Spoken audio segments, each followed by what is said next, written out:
Alright, so I've had this MacBook Pro since about 2015, I would say. I bought it when drunk in central London, and it's lasted me all this time, actually. The only reason why I need to upgrade it is because of Xcode. I can't install the latest Xcode on this Mac because I can't upgrade this Mac to the latest Mac OS. So it begs the question, which MacBook Pro do I buy? I've wrestled with this question not just within the realms of Apple products. You know, I'm currently running a Razer Blade laptop, which is a pile of garbage. Just so you know, if you're in the market for a new laptop, don't bother with Razer. It's just cheap tat. It's a horrible, horrible thing. I hate typing on it. It overheats. I could literally cook my dinner on this thing.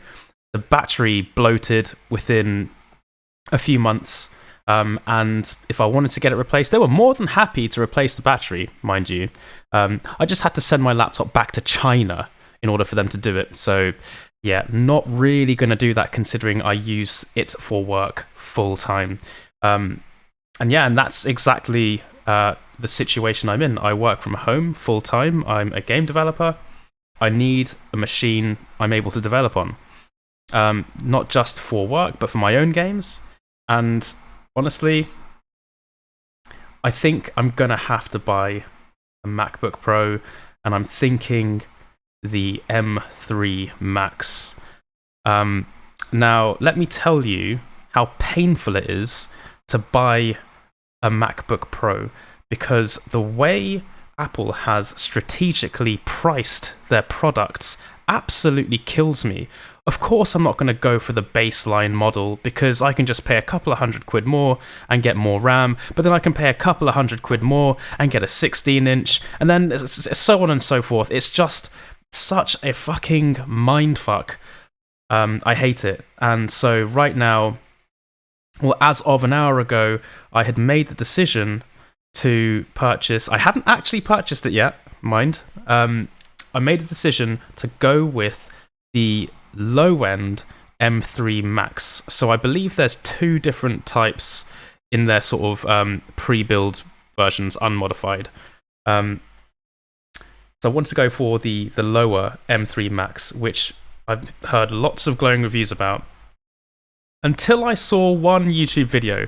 And if you're watching this, chances are you've come across this video because you're in a similar situation. So I've never heard of this term, binned chips.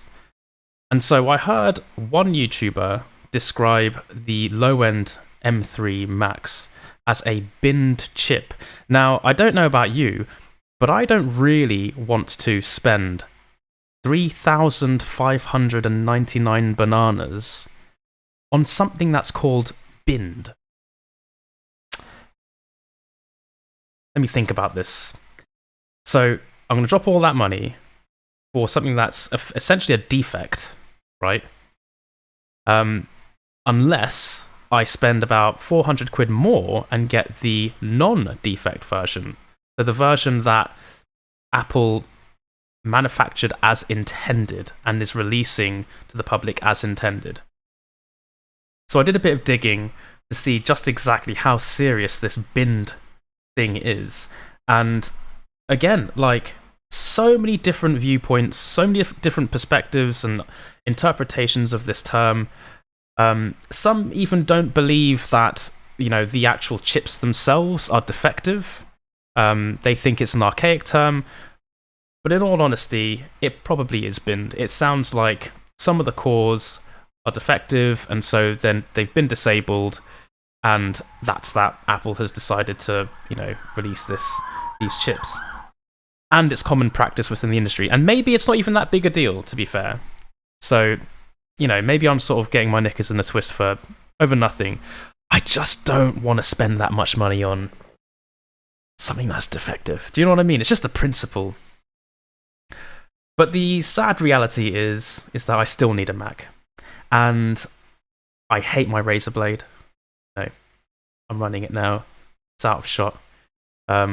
I went through a phase where I was obsessed with Razer.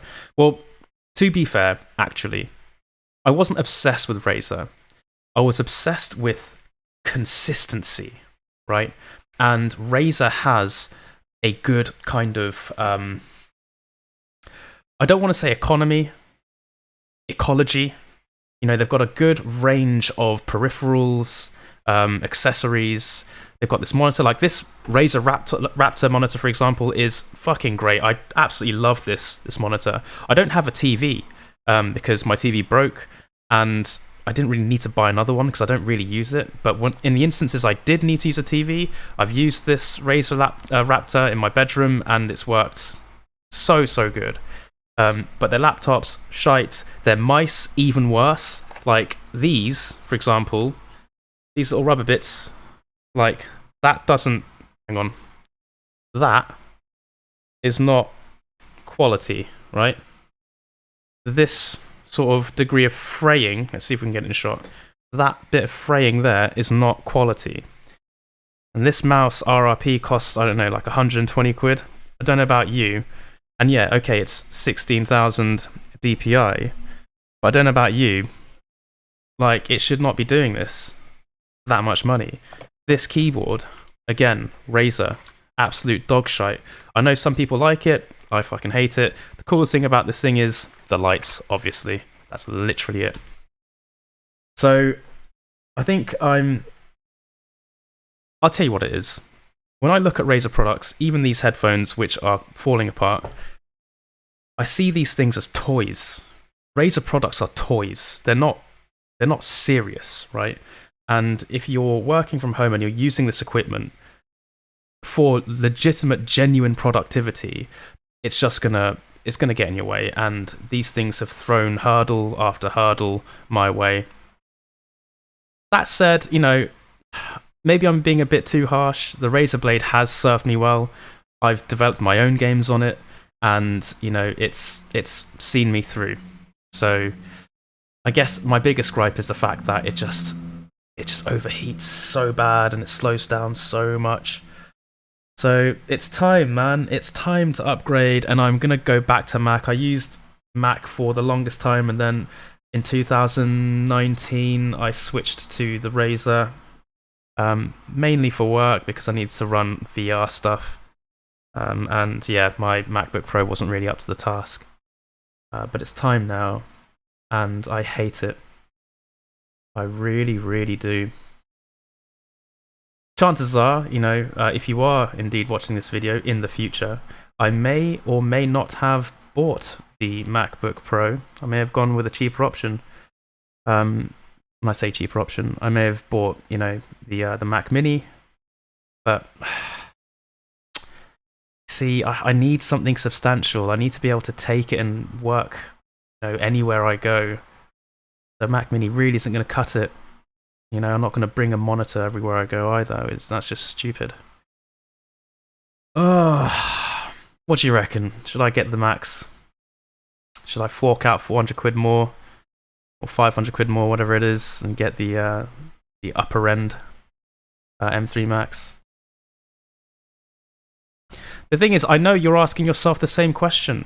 You're in the same boat as I am, and you just need a push and a prod to get yourself over the line. I tell you what, though, if I do buy it, I'm not going to buy it online. I'm going to definitely go to the shop, and I say shop, to the Mac store, Apple store rather. Specifically the one in Regent Street, the one that Steve Jobs opened, because, you know, he is our dear leader, of course, and we must pay our respects. In all seriousness, I don't know, it's kind of more of a ritual rather than anything. Every time I've bought, you know, like expensive Apple stuff, I've always gone to that one shop. I don't know if it's because I'm a nostalgia junkie. I mean, look at this behind me, for God's sake. So, you know, once I do one thing that I find really enjoyable, it just sort of plants a seed in my life.